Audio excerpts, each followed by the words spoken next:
Dear guests, dear colleagues, it's a great honor for me to be among you all in this outstanding gathering. It's not the most appreciative thing to speak about after rabbis and imams. But I will try to be impractical according to the instruction of our dear Rav Mark.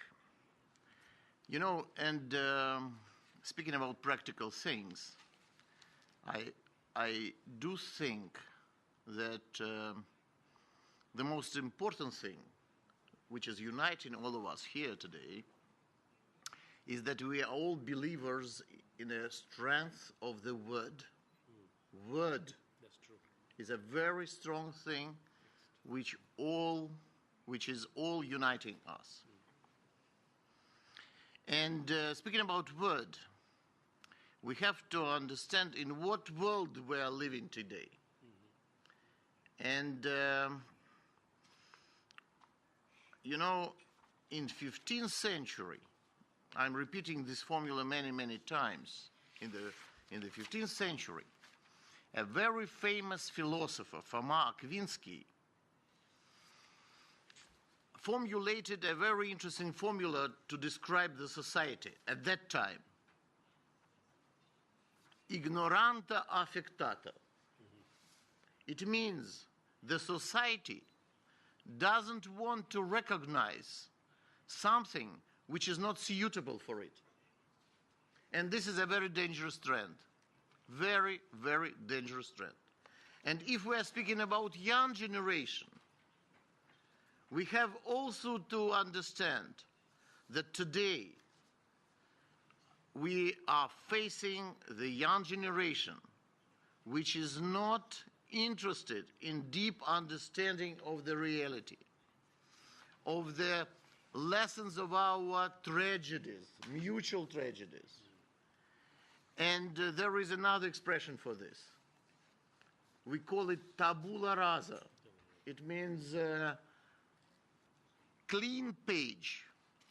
And just now, our gathering is one of the very strong attempts to write something important on this tabula rasa for young generations, to give them a message which they should understand clearly for what we are praying together. And we are praying for reconciliation. This is a very tolerance and reconciliation.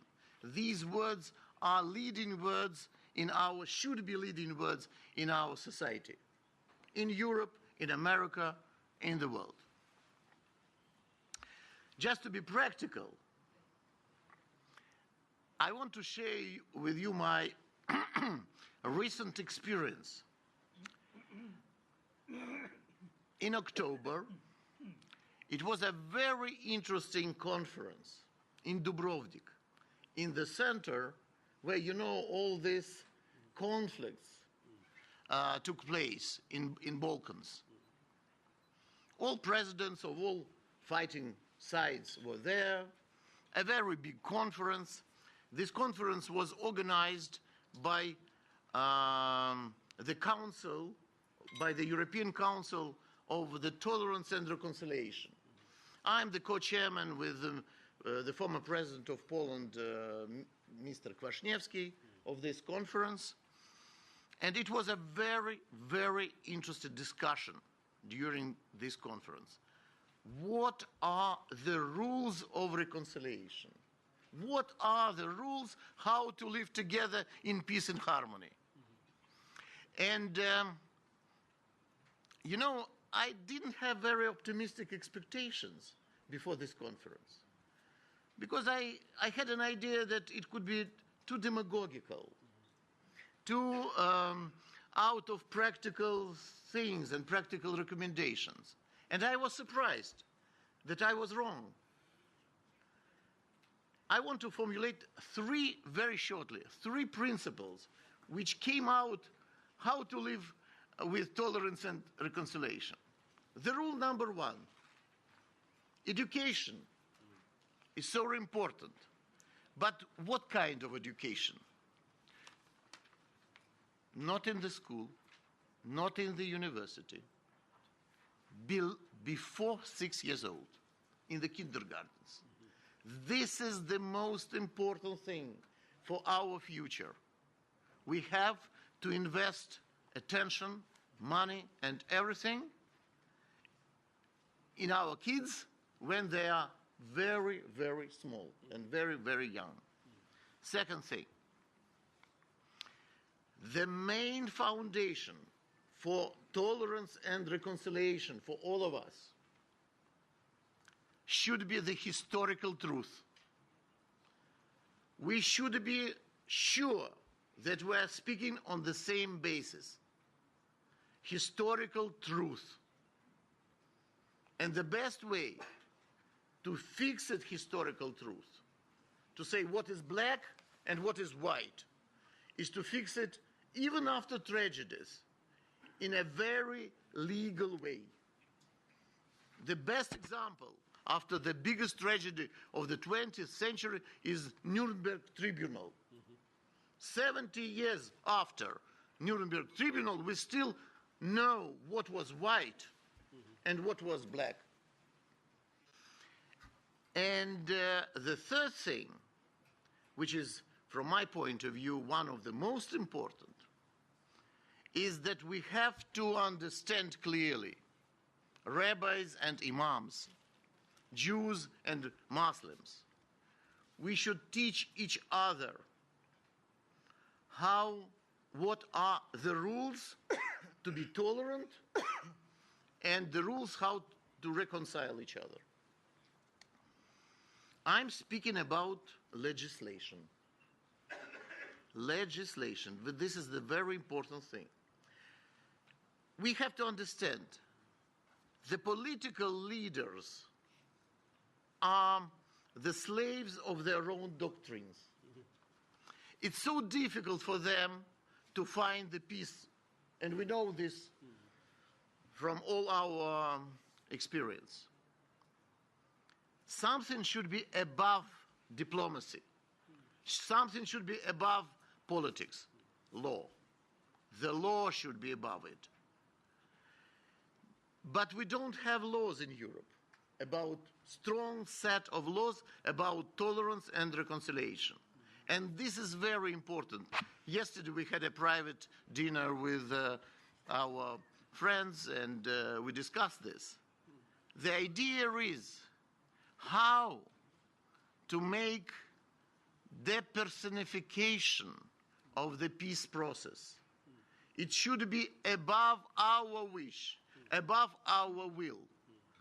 If some person, for example, some strong political leader, say to the auditorium, to the society, I can't do it because my psychology, my experience doesn't allow to make step ahead, but I am obliged to do it because of law. This is the idea. It's called depersonification of the peace process and reconciliation. How to do it? How to grow up the tree of knowledge. And what is this tree? Because you know, any wild plant can grow without our support. You know, it's like garbage. It's grow and that's it. But tolerance and reconciliation is an artificial tree. Absolutely. It's the tree of our experience, our knowledge, exact knowledge. And only in this case, it is growing and fruitful. We have to be very instrumental, very impractical, and very precise in this. And I think the best way to establish somewhere in Europe a special institution, we call it the university of security and tolerance. And this will be a subject of our discussion with Mr. Van Rompuy today. I wrote a special letter for him, and I will address this letter to him today.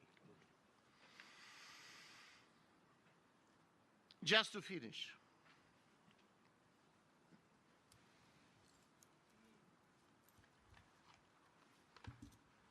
we are all looking for salvation of our negative past for our positive future.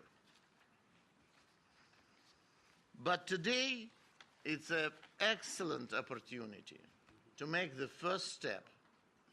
We have put the seeds of salvation in the earth together for the future. Thank you.